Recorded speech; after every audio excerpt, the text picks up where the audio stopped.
ورحمة الله تعالى وبركاته.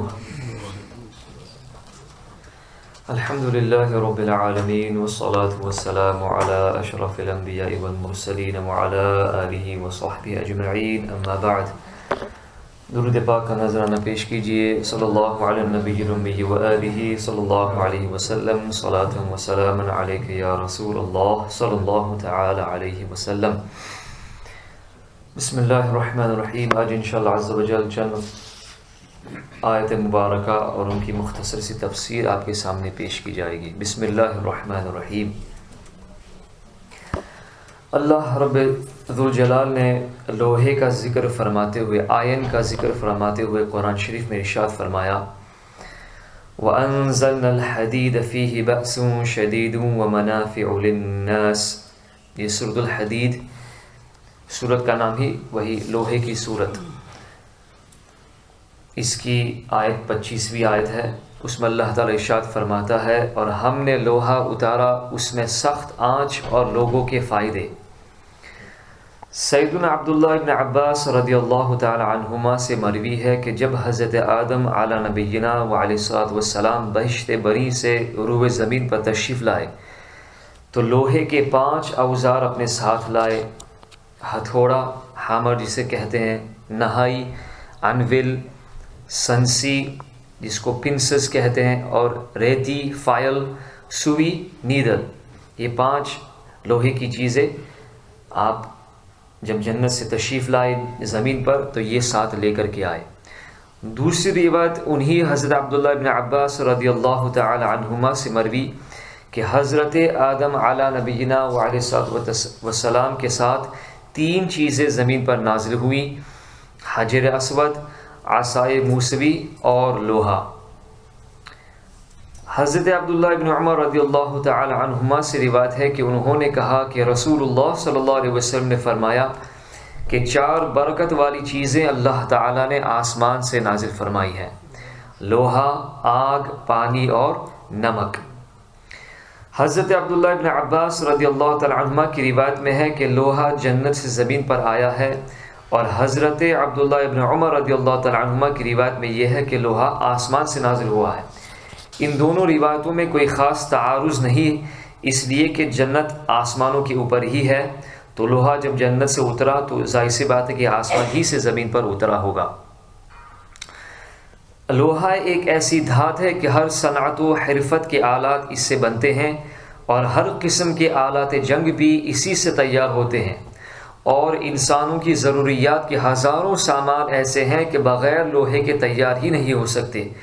اسی لیے قرآن شریف میں فرمایا گیا وَمَنَافِعُ لِلنَّاسِ کہ اس لوہے میں لوگوں کے لیے بے شمار فوائد و منافع ہیں. بہرحال لوہا خداوند قدوس کی نعمتوں میں سے ایک بہت بڑی نعمت ہے، لہٰذا لوہے کا ہر سامان دیکھ کر خداوند قدوس کی اس نعمت کا شکر ادا کرنا چاہیے. ایک اور مضمون آپ کے سامنے پیش کیا جاتا ہے. حضرت عبداللہ ابن عمر رضی اللہ تعالی عنہما سے مروی کہ ایک صحابی نے بطور ہدیہ، بطور گفٹ ایک صحابی کے گھر بکری کا ایک سر بھیج دیا، تو انہوں نے یہ کہہ کر کہ ہم سے زیادہ تو میرا فلاں بھائی اس سر کا ضرورت مند ہے، وہ سر اس کے گھر بھیج دیا. تو جب یہ سر دوسرے گھر پہنچا تو انہوں نے بھی یہ کہا کہ میرا فلاں بھائی مجھ سے بھی زیادہ محتاج ہے، یہ کہا اور وہ سر اس صحابی کے گھر بھیج دیا. اسی طرح ایک نے دوسرے کے گھر اور دوسرے نے تیسرے کے گھر اس سر کو بھیج دیا، یہاں تک کہ جب یہ سر چھٹے صحابی کے پاس پہنچا تو انہوں نے سب سے پہلے والے کے گھر یہ کہہ کر بھیج دیا کہ وہ ہم سے زیادہ مفلس اور حاجت مند ہیں. اس طرح وہ سر جس گھر سے سب سے پہلے بھیجا گیا تھا پھر اسی گھر میں آ گیا. اس موقع پر اللہ رب العزت نے سورۃ الحشر کی یہ آیت مبارکہ نازل فرمائی، جس میں اللہ تعالیٰ نے صحابہ کرام کی سخاوت کا خطبہ ارشاد فرمایا ہے وَيُؤْثِرُونَ عَلَىٰ أَنفُسِهِمْ وَلَوْ كَانَ بِهِمْ خَصَاصَةٌ وَمَنْ يُوقَ شُحَّ نَفْسِهِ فَأُولَٰئِكَ هُمُ الْمُفْلِحُونَ. اور اپنی جانوں پر ان کو ترجیح دیتے ہیں اگرچہ انہیں شدید محتاجی ہو، یعنی خود شدید محتاجی اور محتاجی میں ہونے کے باوجود بھی وہ دوسروں کو اپنے اوپر ترجیح دیتے ہیں، اور جو اپنے نفس کے لالچ سے بچایا گیا تو وہی کامیاب ہے. یہ تو زمانے رسالت صلی اللہ علیہ وسلم کا ایک حیرت انگیز واقعہ تھا۔ امیر المؤمنین سید عمر فاروق اعظم رضی اللہ تعالیٰ عنہ کے عہد خلافت میں بھی تقریباً اسی قسم کا ایک اور واقعہ پیش آیا جو عبرت خیز اور نصیحت آموز ہونے میں پہلے واقعے سے کم نہیں۔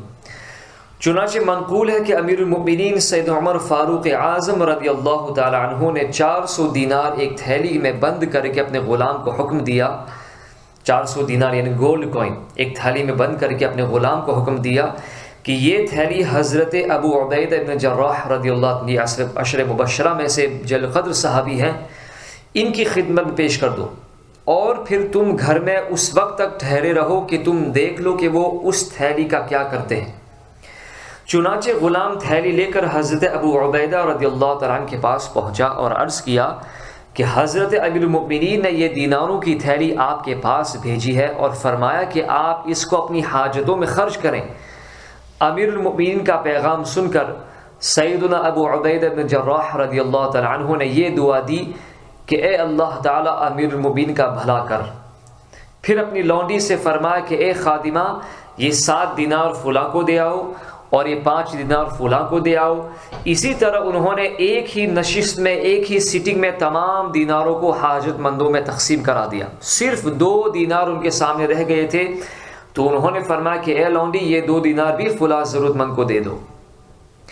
یہ ماجرا دے کر غلام امیر المؤمنین کے پاس واپس آ گیا تو امیر المؤمنین نے ایک اور 400 دینار کی دوسری تھیلی حضرت معاذ بن جبل رضی اللہ تعالیٰ عنہ کے پاس بھیجی اور غلام سے فرمایا کہ تم اس وقت تک ان کے گھر میں بیٹھے رہنا اور دیکھتے رہنا کہ وہ اس تھیلی کے ساتھ کیا معاملہ کرتے ہیں۔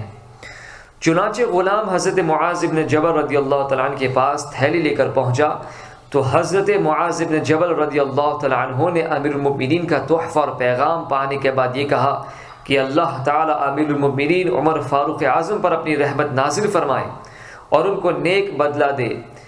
پھر حضرت معاذ نے فوراً ہی اپنی لونڈی کو حکم دیا کہ فلاں صحابہ کے گھروں میں اتنی رقم پہنچا دو۔ صرف 2 دینار باقی رہ گئے تھے کہ حضرت معاذ بن جبل رضی اللہ تعالیٰ عنہ کی اہلیہ آ گئی اور کہا کہ خدا کی قسم ہم لوگ بھی تو مفلس اور مسکین ہی ہیں۔ یہ سن کر وہ دینار جو باقی رہ گئے تھے بیوی کی طرف پھینک دیے۔ یہ منظر دیکھ کر غلام امیر المؤمنین کی خدمت میں حاضر ہو گیا اور سارا چشمدید ماجرا سنانے لگا۔ امیر المؤمنین حضرت ابو عبیدہ اور حضرت معاذ بن جبل رضی اللہ تعالی عنہما کی سخاوت و العزمی کی داستان کو سن کر فرط تعجب سے انتہائی مسرور ہوئے اور فرمایا کہ اس میں کوئی شبہ نہیں کہ صحابہ کرام یقیناً آپس میں بھائی بھائی ہیں اور ایک دوسرے پر انتہائی رحم دل اور آپس میں بے حد ہمدرد ہیں۔ حضرت ام المؤمنین بی بی عائشہ صدیقہ رضی اللہ تعالی عنہا اور دوسرے صحابہ کرام سے بھی یہ روایت منقول ہے۔